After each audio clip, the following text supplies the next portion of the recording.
You can feel it long before you ever see the store closing sign taped to the glass. It starts with the parking lot, once packed on Saturday mornings, now a vast, gray slab of empty concrete where weeds are beginning to push through the cracks. It is in the aisles that used to be overflowing with merchandise, now thinned out, disorganized, and eerily quiet. You think America's biggest retail chains are too enormous, too iconic, and too familiar to ever truly fall? Think again. Because beneath the surface of daily life, a quiet retail apocalypse is unfolding, one closure at a time. This isn't just about profit margins or quarterly earnings calls. This is about the shrinking middle class, the suffocating cost of living, and the terrifying realization that everyday America is becoming harder to afford. From runaway inflation to organized retail theft costing the industry billions, the forces squeezing these companies are the same ones squeezing your wallet. We are witnessing a structural shift, a meltdown of the commercial landscape that has defined this country for 50 years. The brands that fed us, clothed us, and employed our neighbors are quietly preparing to vanish from our cities and small towns. By the time we reach 2026, the map of American retail will look unrecognizable. The soft landing economists promised has turned into a hard reality for legacy brands that simply cannot adapt to the new cost of survival. This video isn't just about business, it's about the death of the American neighborhood. It is about the silent crisis erasing the places where we made memories. Stay with us, because understanding this collapse is the first step to surviving the economic winter that is coming. By the time we reach number 1, you will understand why 2026 marks the end of an era. Number 10, Big Lots. For decades, Big Lots was the quiet sanctuary of America's budget-minded households. It was the place where a living room makeover didn't require a second mortgage. Do you remember the feeling of walking in there? It was a treasure hunt. You could find a 50% off sofa, a cheap rug for the hallway, or just a few small comforts that made a rental feel like a home without draining your entire paycheck. It was reliable. It was there for the teachers, the nurses, and the young families just starting out who needed to stretch every dollar. But as we look toward 2026, that image has shattered. The chain that once survived by helping families stretch every dollar is now fighting a losing battle for its own survival. The collapse has been swift and brutal. In a massive wave of retrenchment, Big Lots shuttered more than 500 stores, a closure wave so large it became one of the biggest retail wipeouts we have seen in years. Following this, the company filed for Chapter 11 bankruptcy, signaling a desperate attempt to liquidate and salvage what little value remains of its nationwide footprint. So, why is this happening? The irony is tragic. Big Lots didn't collapse because people stopped wanting cheap goods. It collapsed because even the cheapest goods became too expensive for the customers who depended on them the most. It is a trap of modern inflation. As rents, insurance, utilities, and shipping costs soared, Big Lots found itself squeezed between rising operating expenses and a customer base that is completely tapped out. Shoppers who once filled carts with furniture and seasonal decor now walk in to pick up only the bare essentials, paper towels, snacks, maybe a single household item if the price feels manageable.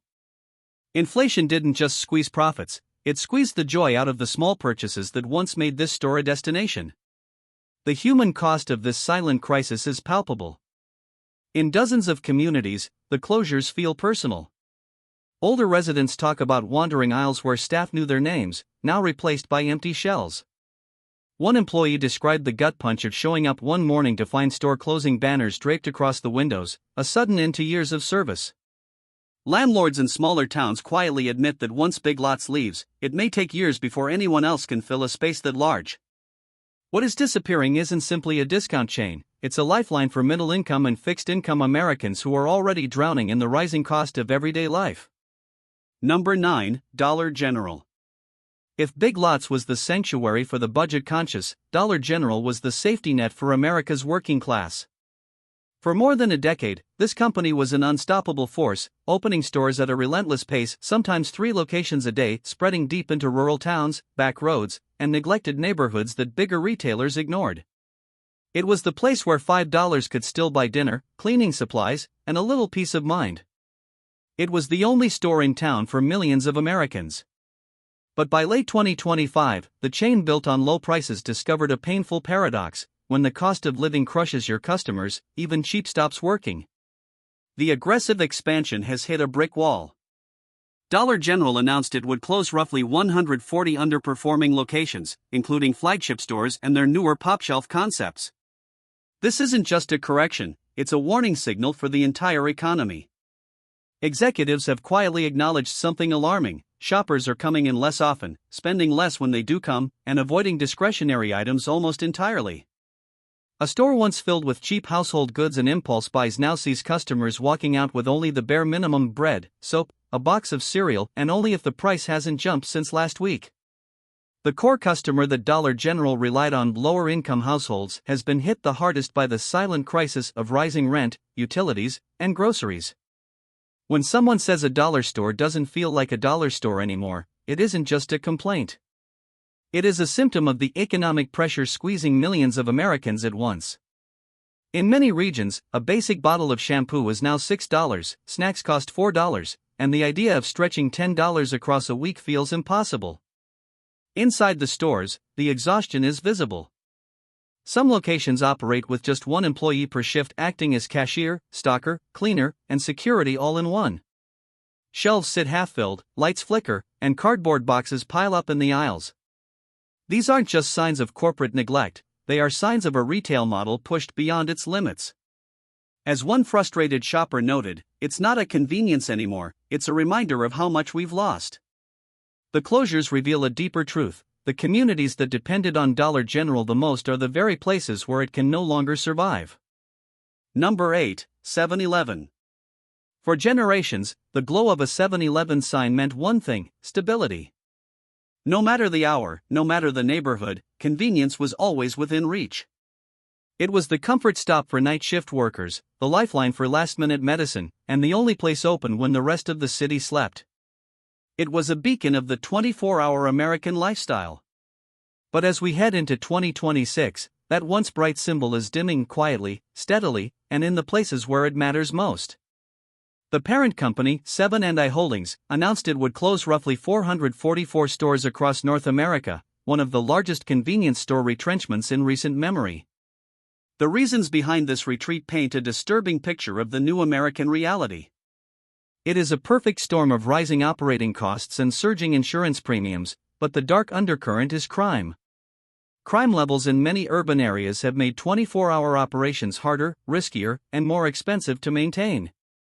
Some franchises report shoplifting occurring dozens of times a week, eating away at razor-thin margins. Others say they simply can't find employees willing to work the overnight shift anymore, the risk is too high for the pay. In several cities, the fallout is visible.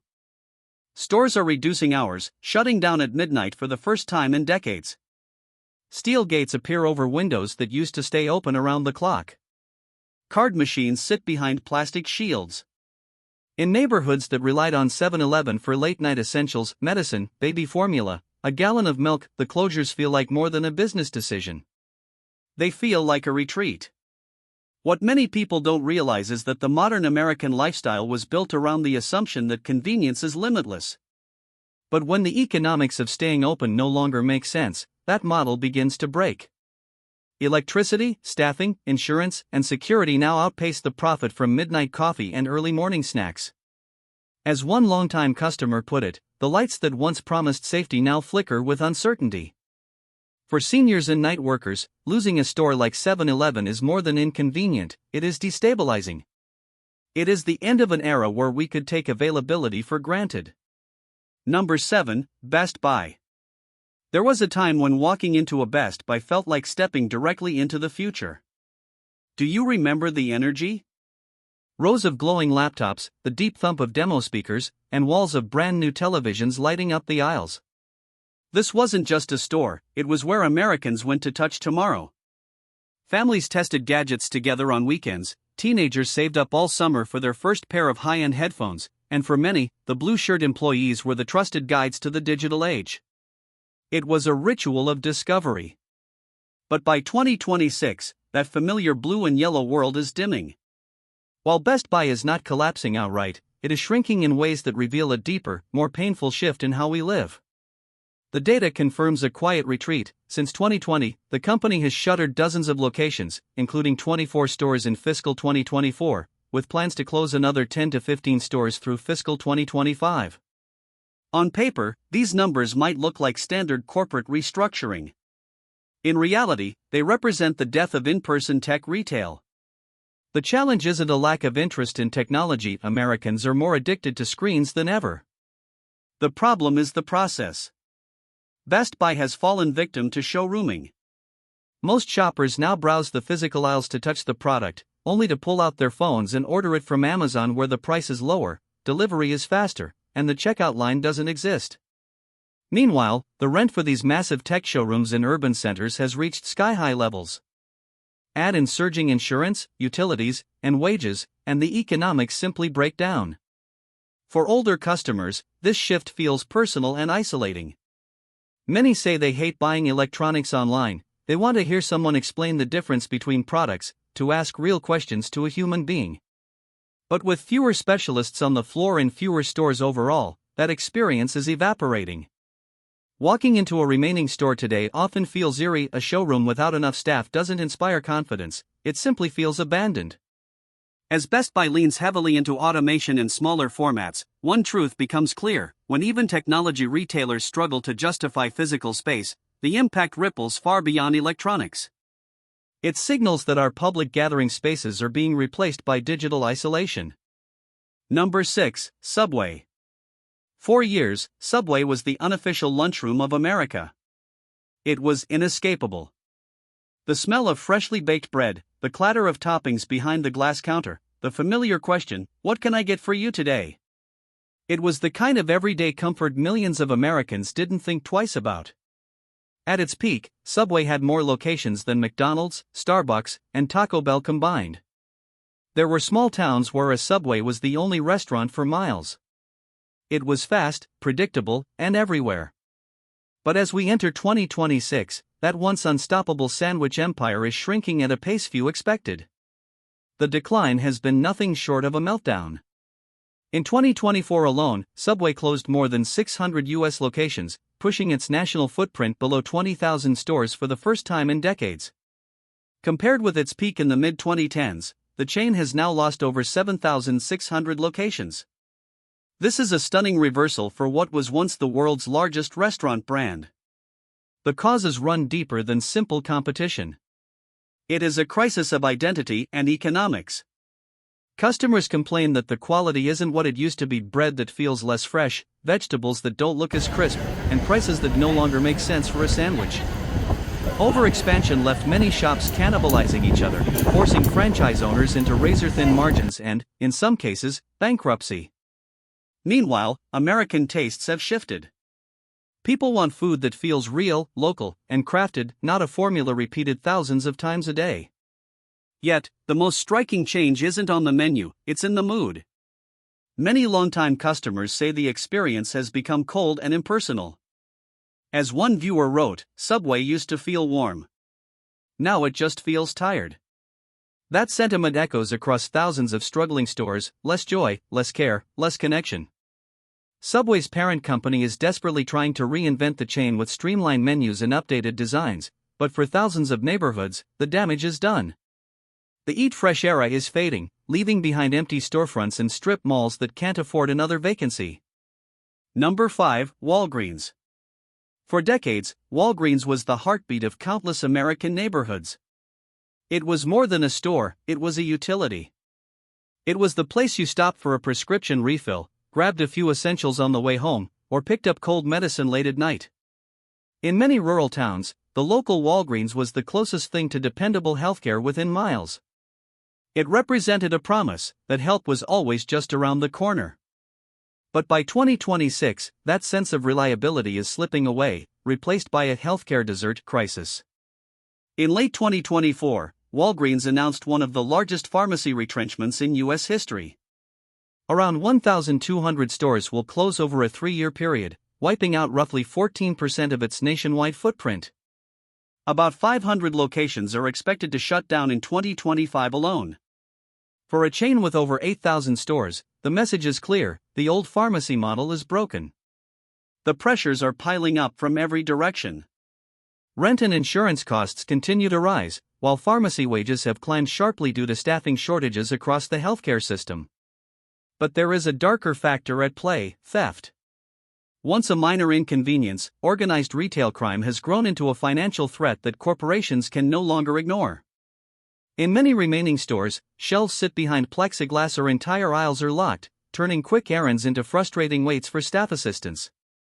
The human impact of this retreat is immediate and dangerous. In parts of Arizona, Ohio, and the rural South, seniors now face drives of 20 miles or more just to get their prescriptions. One 69-year-old customer captured the despair perfectly: "I don't know how to order medicine online. I just want to talk to a pharmacist." That small sentence captures a bigger truth.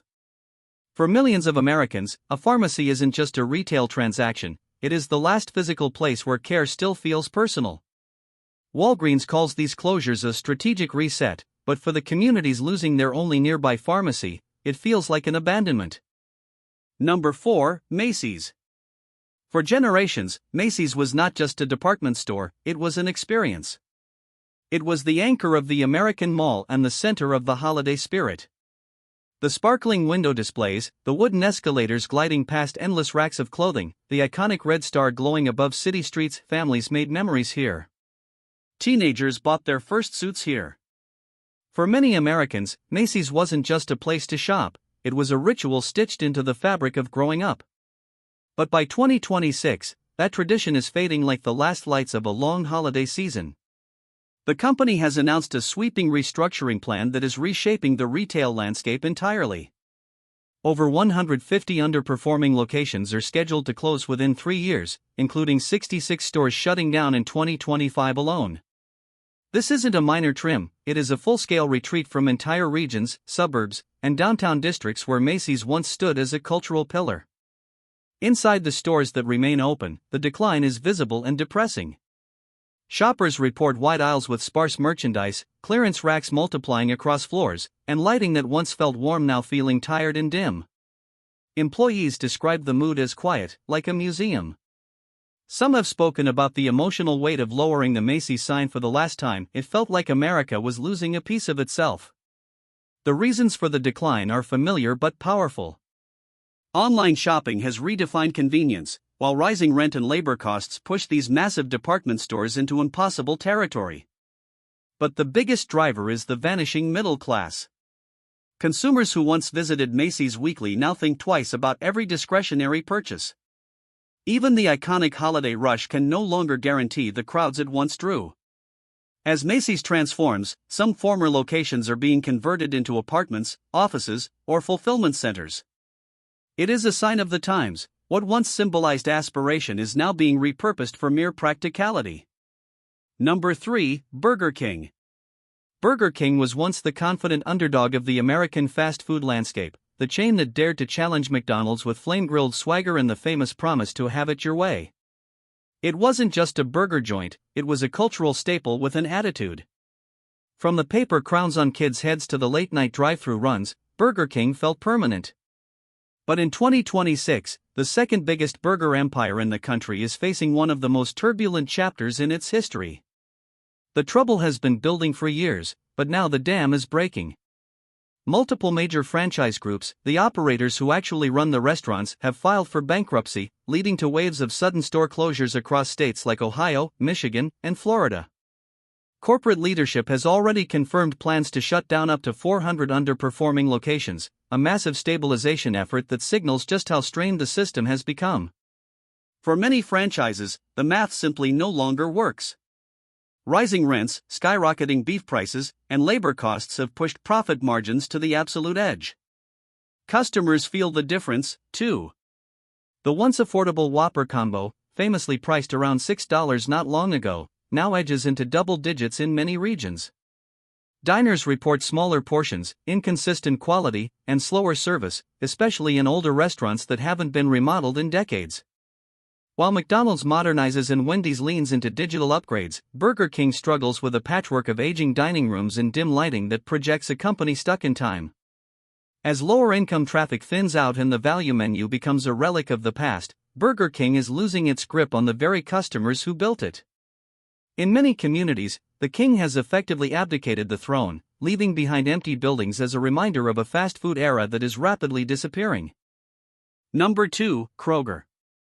For millions of families, Kroger has long been the dependable backbone of American grocery shopping. It was the starting point of the weekly routine, the smell of fresh produce near the entrance, a box of cereal for the kids, a quick stop for dinner ingredients after a long shift. In many suburbs and mid-sized cities, Kroger wasn't just a supermarket, it was the anchor of daily life. But by 2026, even this grocery giant is feeling the squeeze of an economy where everything costs more and loyalty is evaporating. While the company still reports modest growth on paper, the pressure beneath the surface is unmistakable. Labor costs have climbed, insurance and utilities grow more expensive each year, and freight inflation continues to erode margins. The situation reached a boiling point when the company's ambitious plan to merge with Albertsons, a deal worth $25 billion intended to create a supermarket fortress, was blocked by federal regulators. What was supposed to be a lifeline has turned into limbo, leaving hundreds of stores uncertain about their future across states like California, Illinois, and Washington. Kroger has begun quietly closing or consolidating locations, focusing only on the strongest markets. These closures often don't make national headlines, but they leave behind a hauntingly familiar scene: empty parking lots, shuttered entrances, hiring signs that were never taken down, and aisles that feel abandoned.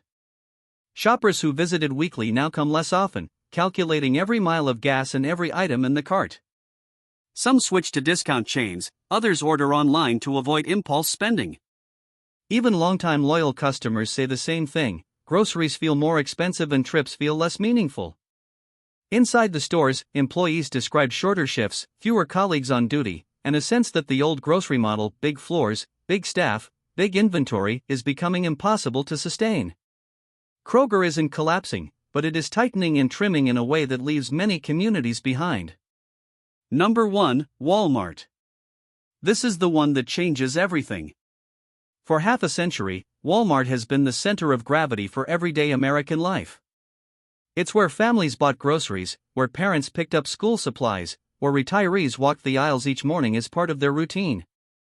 In small towns, Walmart wasn't just a store, it was the economic heartbeat, providing jobs, tax revenue, and a sense of community. But by 2026, even this giant is feeling the strain of a retail landscape shifting under its feet. Despite generating over $600 billion in annual revenue, Walmart is facing a silent threat that grows each year: retail theft and organized shoplifting. According to industry estimates, shrink costs U.S. retailers more than $112 billion, and Walmart has publicly acknowledged that these losses are unacceptable. In certain locations, especially those with rising crime or high operating costs, stores have been forced to shut down, often with little warning. And when a Walmart closes, the impact hits harder than almost any other retailer. Hundreds lose their jobs instantly. Local tax revenue evaporates. Entire shopping plazas go dark because that anchor is gone. The pressures aren't limited to theft. Wage increases, higher utility bills, surging insurance premiums, and the cost of securing massive stores all eat into profit margins. At the same time, customers, especially middle-income households, are tightening their spending, making fewer trips, and shifting toward online orders. Walmart's answer has been to invest heavily in automation, robotics, and AI-powered logistics. It's a strategy that boosts efficiency, but also signals a long-term shift toward fewer physical stores and leaner staffing. For older Americans, the change feels deeply personal. Many describe Walmart as the one place that made them feel connected, a familiar routine in an increasingly unpredictable world. When their neighborhood store closes, they don't just lose convenience, they lose a piece of belonging.